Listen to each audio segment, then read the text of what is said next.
My name is Hannah Brooks. I am 30 years old. 4 years ago, my parents convinced me they were only trying to protect my little residential cleaning and organizing service by managing the money themselves after I started the business. But it was really to keep me under their thumb while they bragged nonstop about my older sister Lauren Hayes' fast-track promotion to partner at her law firm. Then last month, they quietly turned down a major new commercial cleaning contract I had almost locked in with a local medical center by pretending the message never arrived.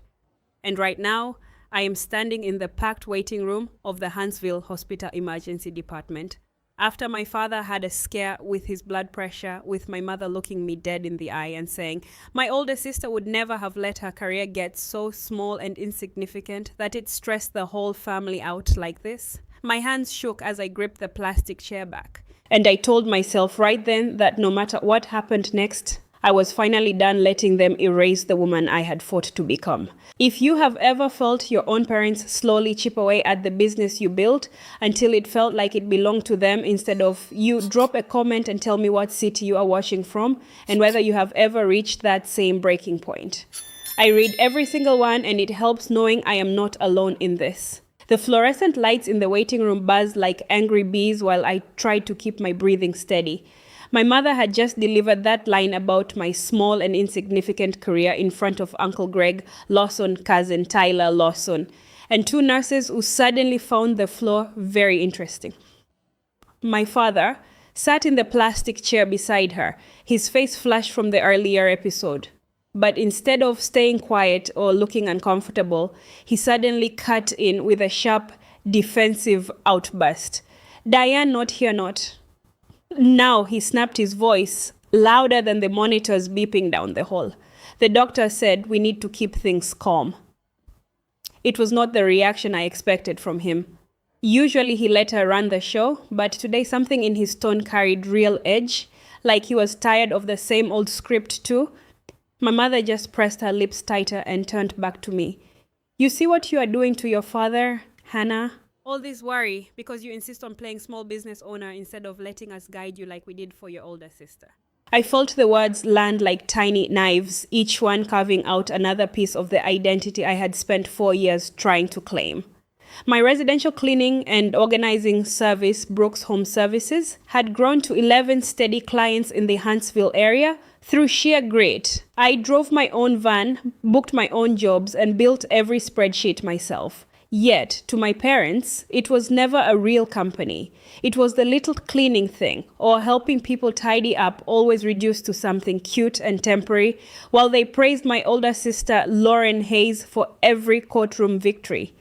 The comparison had started small the way these things always do, but 4 years of it had one groove so deep, I sometimes caught myself apologizing before I even opened my mouth. It had begun right after I finished my certification program and decided to strike out on my own instead of taking the safe office job my parents had lined up. I was 26, full of hope, and my mother had actually hugged me the day I signed the lease on the small storage unit that doubled as my supply closet. We will handle the finances for the first couple of years, she had said, all warm concern.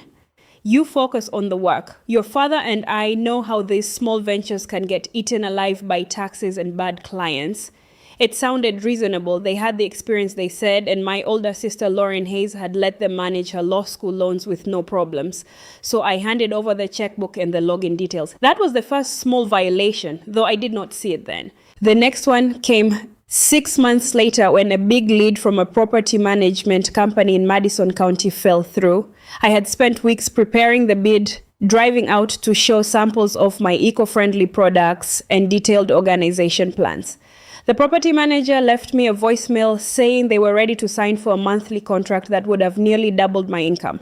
I never got the message. When I followed up 2 weeks later, the manager sounded confused and said they had left detailed instructions on my cell. I checked my phone, checked the deleted folder, checked everything. Nothing. My mother was the only other person who sometimes answered my phone when I was elbow deep in a client's pantry. She had brushed it off with a light laugh. Honey, you have been so busy. Maybe it just got lost in the shuffle. These things happen when you run a little operation like yours. My father had nodded along at the dinner table that night. changing the subject quickly to my older sister's latest big case. No awkward laugh, no visible discomfort, just a smooth pivot that left me wondering if I was imagining the whole thing. I pushed the memory aside in the hospital waiting room and focused on the clock above the nurse's station. Uncle Greg Lawson shifted in his seat across from me and caught my eye. He had always been the quieter one in the family, the uncle who showed up for holidays with a six-pack and a dry sense of humor. Today he looked like he wanted to say something but kept swallowing it back.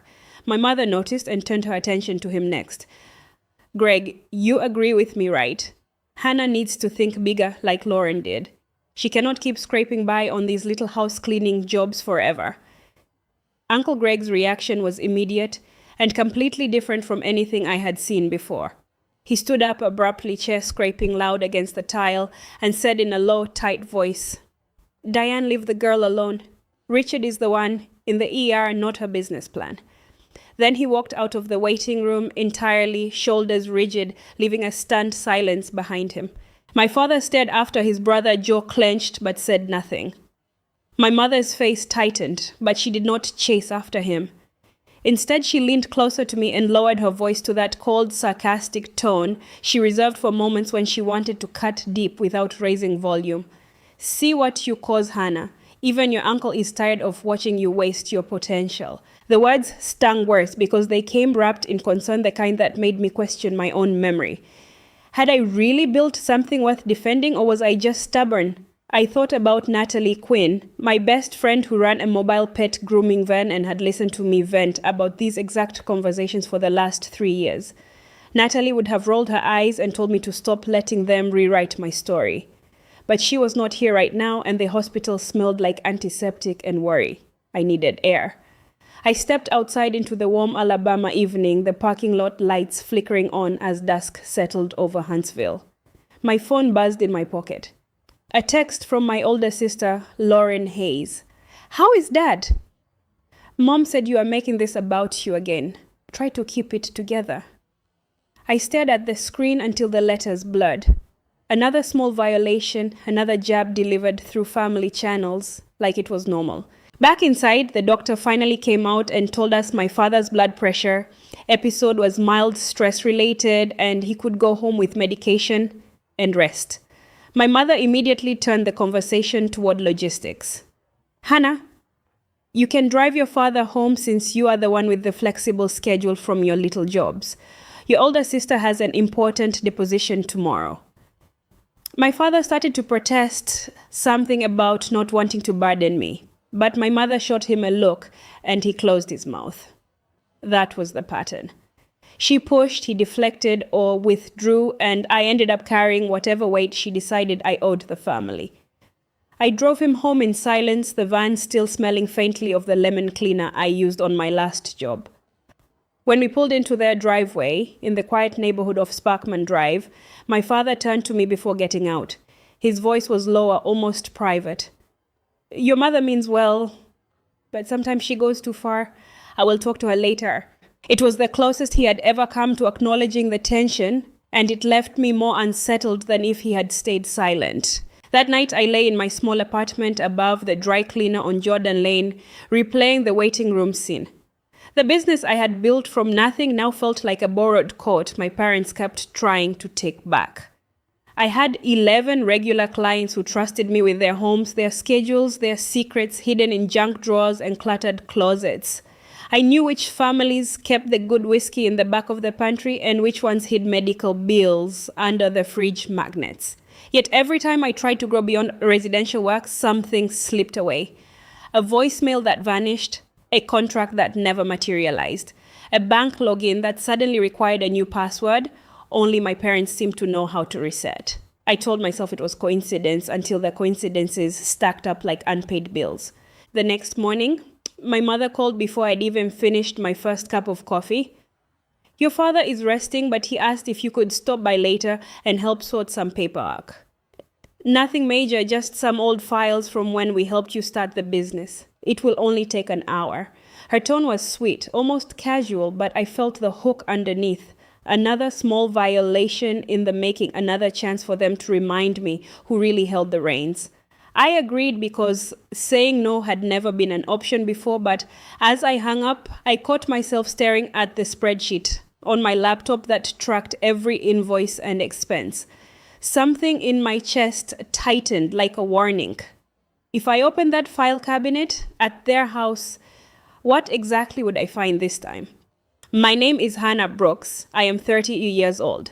4 years ago, my parents convinced me they were only trying to protect my little residential cleaning and organizing service by managing the money themselves after I started the business. But it was really to keep me under their thumb while they bragged nonstop about my older sister Lauren Hayes' fast-track promotion to partner at her law firm. Then last month, they quietly turned down a major new commercial cleaning contract I had almost locked in with a local medical center by pretending the message never arrived. And right now, I am standing in the packed waiting room of the Huntsville Hospital Emergency Department after my father had a scare with his blood pressure with my mother, looking me dead in the eye and saying my older sister would never have let her career get so small and insignificant that it stressed the whole family out like this. My hands shook as I gripped the plastic chair back, and I told myself right then that no matter what happened next, I was finally done letting them erase the woman I had fought to become. If you have ever felt your own parents slowly chip away at the business you built until it felt like it belonged to them instead of you, drop a comment and tell me what city you are watching from and whether you have ever reached that same breaking point. I read every single one, and it helps knowing I am not alone in this. The next morning, I pulled into my parents' driveway on Sparkman Drive, the spreadsheet still open in my mind like an accusation. I told myself it was just paperwork, but that warning in my chest had grown into a full note by the time I knocked on the door. My mother answered with that practiced smile she wore whenever she wanted to steer the conversation her way, and she immediately launched into how grateful they were that I could drop everything from my little jobs to help. Your older sister is buried in depositions today, so of course it falls to you, she said, her voice dripping with that cold sarcasm she reserved for reminding me exactly where I ranked. At least your flexible schedule lets you play housewife to these clients without upsetting the real grown-ups in the family. I followed her to the home office without answering because arguing had only ever made things worse in the past. The file cabinet stood in the corner like it had been waiting for me, and my mother pulled open the drawer labeled business records with a flourish. We kept everything organized for you, Hannah, the way we did for your older sister when she was building her practice. You really should let us keep handling the big decisions. This little cleaning service of yours is fine for pocket money, but it is never going to be more than a hobby. The words hit like a slap wrapped in concern, and I felt my jaw tighten as I started sorting through the folders. 4 years of invoices, tax forms, and client notes stared back at me, but something felt off right away. A thick envelope from a property management company in Madison County caught my eye, the same one I had bid on 6 months earlier for that commercial contract that would have added 8 new accounts. My mother noticed me pause and leaned in closer, her tone sharpening. Oh, that. We took care of it for you. They called while you were out on a job, and your father and I decided it was too much for one person running a solo operation. You would have spread yourself too thin and embarrassed the family when it inevitably fell apart. Your older sister would have seen that risk a mile away. She said it so casually, like she had just decided what color socks I should wear. But the implication landed hard. They had intercepted the call. They had turned it down without telling. My hands started to shake as I flipped through the papers and found a handwritten note in my mother's neat script. Declined. Too ambitious for Hannah's current scale. Redirected to larger firm. The date matched exactly the week the deal had vanished. Before I could even form a question, my father walked in from the hallway, his face still a little pale from the hospital visit the day before. He saw the envelope in my hand and stopped short. Instead of the defensive outburst he had used at the hospital this time, his reaction was quieter, but somehow more shocking. His jaw clenched so hard I could see the muscle jump. And then he crossed the room in 3 strides, snatched the folder from my hands, and slammed the drawer shut. Diane, I told you to leave those files alone, he said in a low, tight voice that carried real frustration for the first time I could remember. This is not the way to handle it. My mother, just raised an eyebrow and smiled that thin smile again. Richard, she needs to hear the truth. Pretending her little business is going to take off is only hurting her in the long run. My father did not answer her. Instead, he turned to me with a look I could not read, muttered something about needing fresh air, and walked straight out the back door into the yard, leaving me alone with my mother and the damning paperwork. The silence stretched between us until my phone buzzed on the desk. A text from my older sister popped up. Mom said you are digging through old files again. Stop making Dad's health worse by stirring up drama over nothing. Some of us have real careers to worry about. I stared at the screen, the words blurring as another layer of the pattern clicked into place. They were all connected, all feeding the same story, that I was the one who could not be trusted with anything bigger than a bucket and a rag. My mother glanced at the phone and gave a small, satisfied nod. See, even your older sister agrees. You are stressing everyone out with this independence kick.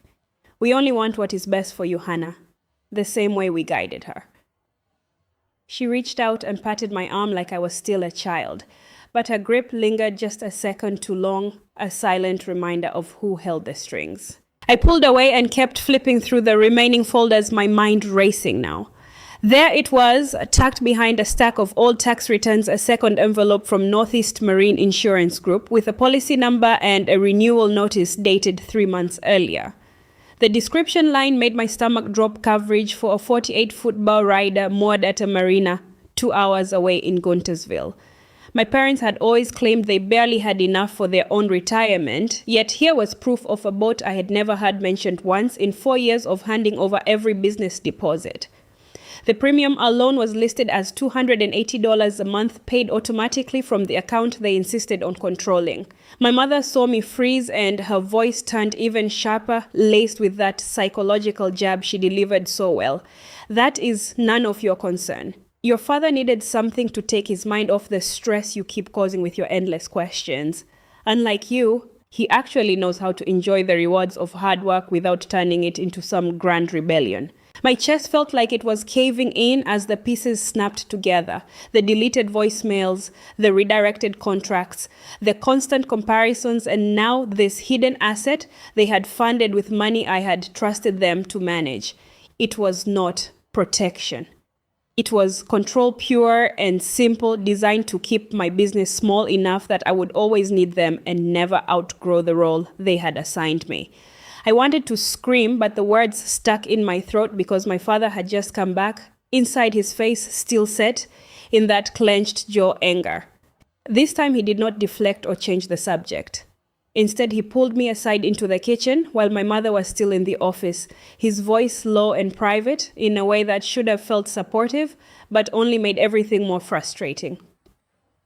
I knew about the boat, Hannah. I told her we should tell you months ago, but she said it would only give you ideas about expanding too fast. Your mother loves you, but she has a vision for this family. And your little cleaning service does not fit it. He rubbed the back of his neck, looking almost guilty for a split second, then added the part that truly shocked me. Maybe she is right. Maybe you should let us fold the business into a family trust like we did for your older sister's investments. It would make things easier on all of us. The suggestion hung in the air like a threat disguised as advice, and I felt the last thread of trust snap inside me. Before I could respond, my phone rang again, this time with Natalie Quinn's name on the screen. I stepped outside to answer, my hands still trembling from the file cabinet revelations. Natalie's voice came through sharp and worried. Hannah, I just got off the phone with that medical center contact you gave me. They said your parents called them last month claiming you were overwhelmed and suggested they go with a bigger company. What the hell is going on over there? I leaned against the side of the house, the warm Alabama sun beating down, and for the first time the full weight of 4 years of small violations crashed over me at once. My mother stepped out onto the porch behind me, her arms crossed clearly, having overheard enough to know the conversation had turned dangerous for her narrative. She did not wait for me to hang up. Tell your little friend to mind her own business, my mother called out, her sarcasm now edged with real venom. And when you are done playing detective, we can discuss how you are going to make this right for your father's health. He does not need this kind of upset from his own daughter. My father watched from the doorway, his expression unreadable, but he did not step in this time. He simply turned and went back inside, without another word, leaving me standing there with the phone still pressed to my ear and the realization that the family I had trusted with everything was the one quietly dismantling the life I had built. I ended the call with Natalie promising to come over later, but my mother was already moving back toward the file cabinet like nothing had happened. "We are not finished sorting yet," she said over her shoulder, her voice carrying that familiar cold edge. "There is one more folder you should see before you start getting any big ideas about going independent." My heart hammered as I followed her, knowing whatever was in that last folder would change everything, but terrified that confronting it now would only give them more ammunition to paint me as the ungrateful one. The drawer slid open again, and my mother's hand hovered over a plain manila envelope labeled "Future Planning."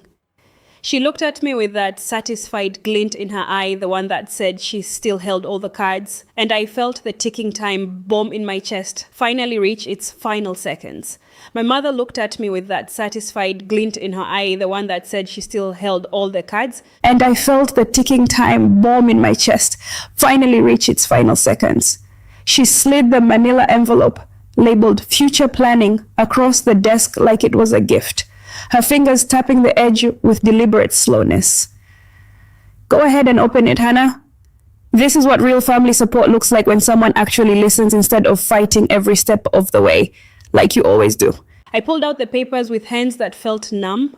The first page was a draft trust agreement dated 11 months earlier, transferring full control of Brooks Home Services assets, client lists, and bank accounts into a family trust managed jointly by my mother and my father.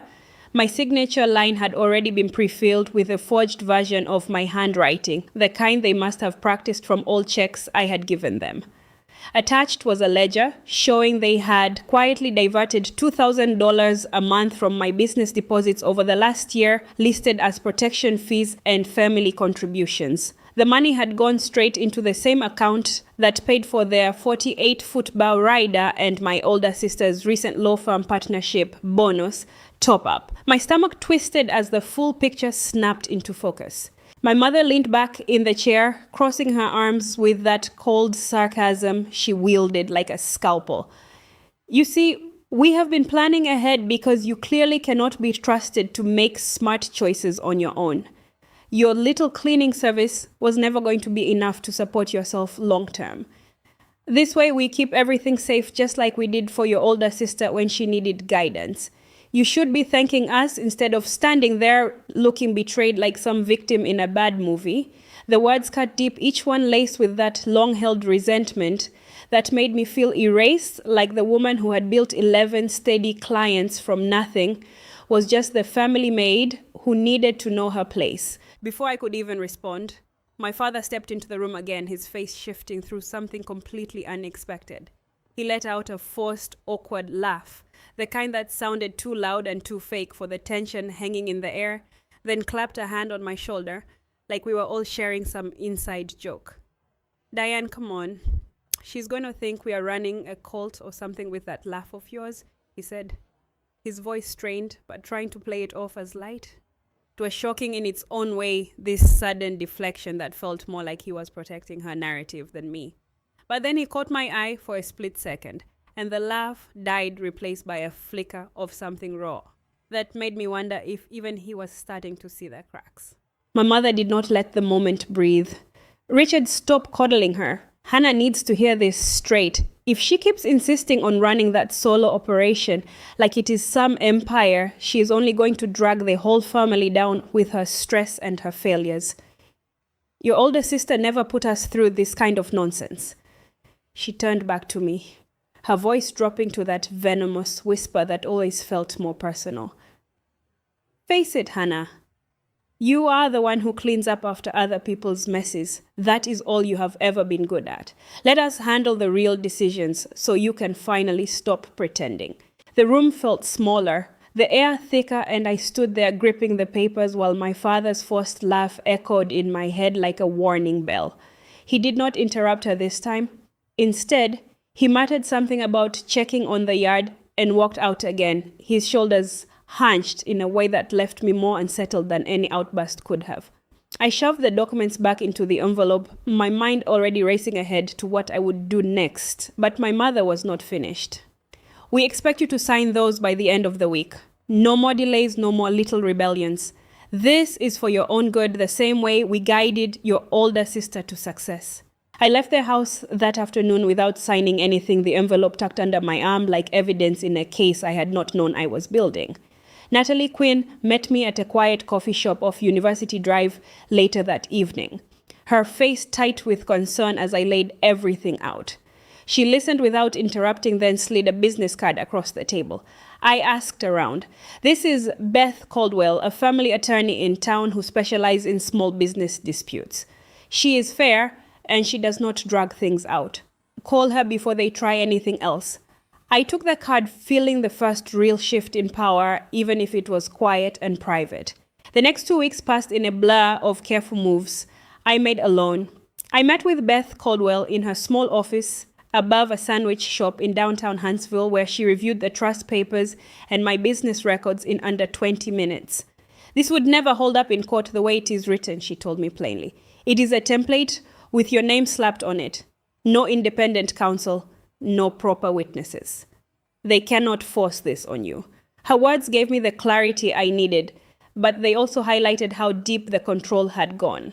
I opened a new checking account at a credit union across town that same afternoon, rerouting every single client payment straight into it.